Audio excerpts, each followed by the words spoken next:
Bom, então no vídeo de hoje a gente vai tratar sobre os principais indicadores que a gente precisa avaliar na compra de um fundo imobiliário e na compra de uma ação. Eu separei alguns indicadores aqui que eu considero os principais que eu sempre olho, que entram como caráter eliminatório aí na decisão de compra ou não de um ativo. Um adendo aqui, né, é que é muito importante que a gente não vai entrar em fórmulas muito complexas aqui, nem nada disso. A gente vai realmente explicar de maneira bem detalhada, matemática básica, super tranquilo. A gente vai tema a tema aqui abrindo os indicadores para entender o porquê que eles fazem sentido também. Mas é muito importante aí, principalmente para quem está começando agora, realmente fazer essa análise, realmente filtrar, olhar o ativo que está comprando. E não somente ir no YouTube ver um vídeo de alguém indicando e comprar o ativo, porque você não vai estar entendendo o porquê escolheu aquilo. E no momento em que tiver que vender, provavelmente não vai vender, porque não entendeu nem por que comprou. E no fim do dia, esse é o nosso dinheiro. Então são horas de trabalho que você vendeu a sua hora para alguém comprou as suas horas, você pegou esse valor, aplicou para multiplicar isso, fazer uma bola de neve, para ganhar mais dinheiro, garantir a aposentadoria, melhorar a qualidade de vida da sua família. Você acaba perdendo dinheiro por bobeira, por não acompanhar, por não entender, por não buscar entender esses indicadores e avaliar eles corretamente e tudo mais. Um outro ponto, antes da gente entrar realmente aqui, eu selecionei 2 fundos aqui para a gente olhar, mas antes disso eu quero ressaltar que esses indicadores são muito importantes, a gente tem que dar uma olhada geral neles, mas não descarta a nossa necessidade de estar lendo o relatório da empresa, entender o que ela faz, pensar no mercado, fazer uma análise, pesquisar para entender realmente o modelo de negócio da empresa, dos concorrentes, avaliar os números e acompanhar de fato, né? Pesquisar também sobre gestão é realmente fazer o dever de casa. Isso é só um pequeno passo, né, antes da decisão de compra. Então eu decidi iniciar pelo fundo imobiliário, porque ele é um pouco mais fácil da gente visualizar isso. E bom, os indicadores do fundo imobiliário que a gente tem que olhar são principalmente o dividend yield, que é na verdade o rendimento que a gente vai receber como cotista, né? Então é uma decisão que é muito tomada por esse rendimento, por quanto que o fundo está pagando. A vacância física e financeira, principalmente questão da vacância física em fundos de tijolos, mas a gente vai ver isso à frente. O PVP, que é o preço sobre o valor patrimonial do fundo, e a taxa de administração e a liquidez do fundo. Para exemplificar tudo isso, eu separei aqui o fundo imobiliário, né? Que é o VISC11, muito conhecido, tá? Ele é um fundo de shopping centers.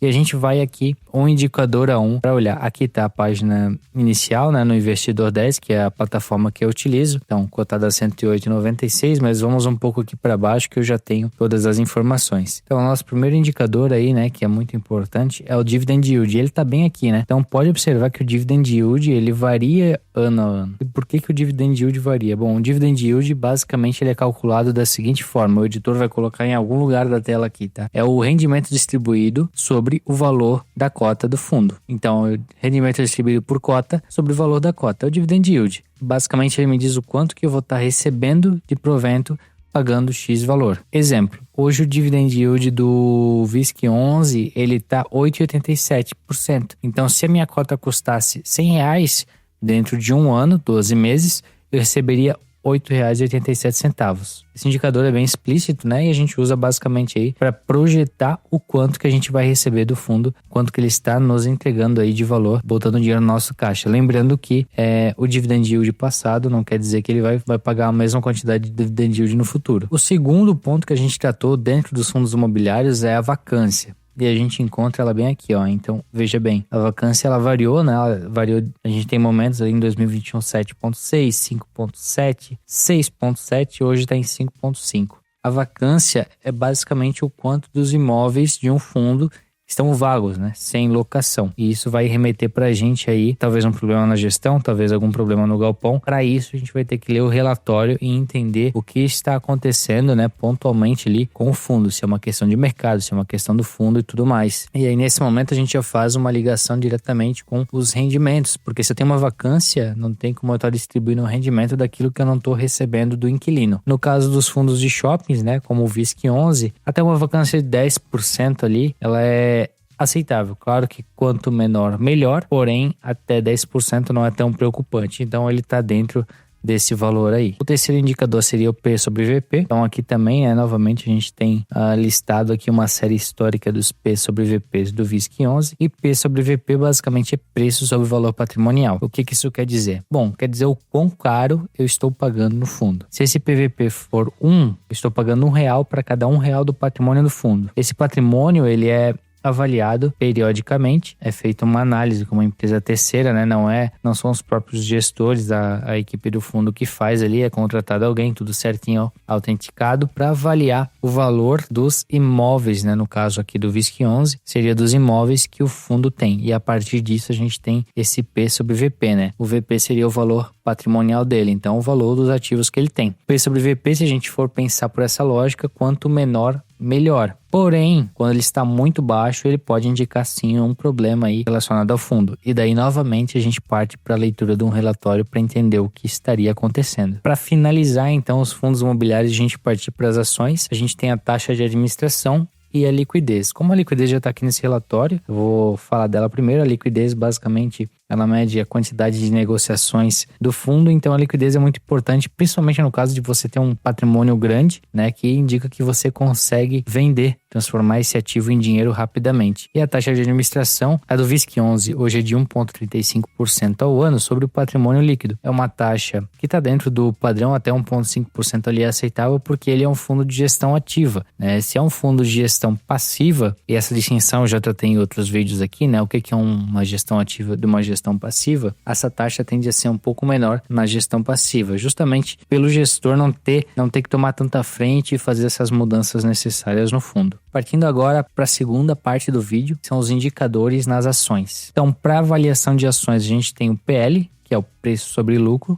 o ROI, que é o retorno sobre o patrimônio líquido, o payout, o dividend yield, que é a mesma ideia dos fundos imobiliários, e a dívida líquida sobre EBITDA, ou a dívida líquida sobre o patrimônio líquido. E para avaliação desses indicadores, eu separei aqui a Klabin, cotada a 3,48. Tem alguns indicadores ali em cima, mas eu vou aqui para baixo nessa tabelinha que ela já tem tudo compilado de uma vez só. Aqui a gente já encontra o PL de Klabin, né? É basicamente o preço sobre o lucro. Quanto eu estou pagando do lucro? Hoje ele está em 10,26, ou seja, estou pagando 10,26 vezes o lucro da empresa. No período de um ano, esse lucro, né, e tudo mais. Aqui ele nos dá as séries históricas, a média do setor, ou seja, hoje a Klabin está cara, eu estou pagando mais sobre o lucro dela do que a média dela, a média do próprio setor. E como as ações, né, são um pouco diferentes dos fundos imobiliários, porque no fundo imobiliário a gente tem o P sobre VP, e ele nos diz muito porque é justamente o imóvel que gera renda pro cotista. A ação, ela tem toda a questão da expertise das pessoas que estão ali, então esse valor ele é um pouco intangível,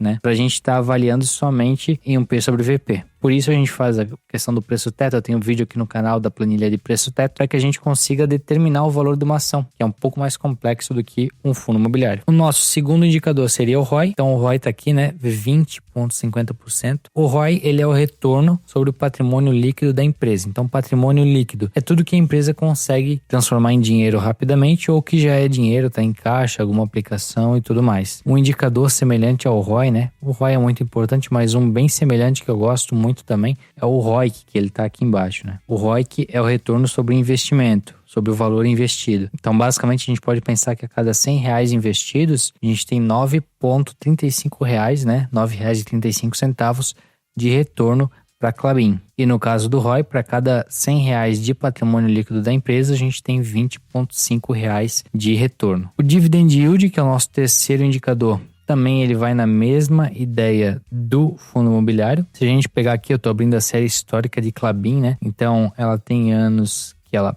paga muito bem e alguns anos de baixa, mas na média 4,57%. Seria a mesma ideia, só que ao invés dos proventos, né? Que é o nome dado ao valor distribuído ali dos fundos imobiliários, aqui a gente chama de dividendos. A ideia é a mesma, tem algumas diferenças, mas a grosso modo seria a mesma ideia, porém é dada essa intitulação diferente ali, né? Bem como para os fundos imobiliários a gente chama de cotistas, as pessoas que fazem parte, e as ações a gente chama de acionistas, quem integra ali a composição acionária de uma empresa. E o dividend yield da ação, mesma ideia, como eu falei, mesma ideia do fundo imobiliário, remete à quantidade distribuída sobre o valor da ação. É o quanto que eu pretendo receber pagando determinado valor nela. A nossa planilha do canal, reforçando novamente, já fiz um vídeo aqui sobre, é a mesma ideia, só que no sentido inverso. Eu sabendo quanto que eu aceito receber no mínimo por exemplo, da Klabin, eu defino o quanto que eu aceito pagar nela, qual que seria o meu preço teto. E por fim, ali para finalizar as ações também, a gente tinha mais 2 indicadores que seriam a dívida líquida sobre EBITDA ou a dívida líquida sobre o patrimônio líquido, né? Iniciando aqui sobre a dívida líquida sobre EBITDA. Basicamente, ele vai medir pra gente quanto que a empresa está endividada. Eu sei que tem muita gente que não sabe o que é EBITDA, mas a gente vai pensar aqui no EBITDA como ele sendo a eficiência operacional da empresa. Então uma empresa ela vai ter aplicações financeiras, ela vai ter contas a receber, diversas coisas que vão contribuir para o resultado financeiro dela. Porém, o EBITDA ele mede somente o resultado financeiro da operação da empresa, que é aquilo que ela faz, que é aquilo que é a essência dela. Se a gente pegar aqui, então levando isso em consideração, a gente olhando para a Klabin, ela está com uma dívida líquida sobre EBITDA de 3,75. Ou seja, 3,75 anos, 4 anos que a Klabin tem o valor da dívida dela para ela quitar essa dívida só com o resultado operacional dela. E quando a gente olha essa dívida líquida, essa mesma dívida sobre o patrimônio líquido da Klabin, ela vai para 2,74 anos, porque é justamente o que eu falei. No EBITDA a gente está olhando só o operacional. Então, no patrimônio líquido ela considera investimentos e outros investimentos, contas a receber, outros fatores que contribuem para que ela consiga pagar essa dívida mais rápido. Contribuem para que ela consiga pagar essa dívida mais rápido. E bom, basicamente esse é o vídeo de hoje. A gente não partiu muito para fórmulas, foi mais tranquilo, mais explicativo para a gente entender realmente esses indicadores e a importância de cada um deles. É claro que, principalmente no caso de ações, a gente tem que fazer uma análise um pouco diferente. A gente utiliza esses indicadores para fazer uma análise prévia, mas também acompanha a questão da gestão, lê um relatório. Nos fundos imobiliários, a mesma ideia. Define qual vai ser o método para chegar no preço de uma ação, de uma empresa, né? E aí tem um preço teto, tá aportando nela ou não. Mas esse é um tema que não vejo tanta gente falar no YouTube, até por ele ser mais chato, né? Mais monótono. Mas é de fato muito importante aí, né? Porque você precisa realmente saber onde está colocando o seu dinheiro suado. Então, se você gostou do vídeo, eu tenho certeza que eu consegui te ensinar algo novo, pelo menos sobre o ROI eu consegui te ensinar hoje. Já deixa um like, se inscreve no vídeo, compartilha para mais pessoas saberem aí, mais pessoas querem começar a investir ou que já investem, começarem, né, procurar e analisar esses indicadores fundamentalistas aí dos ativos que estão comprando. Muito obrigado e até a próxima.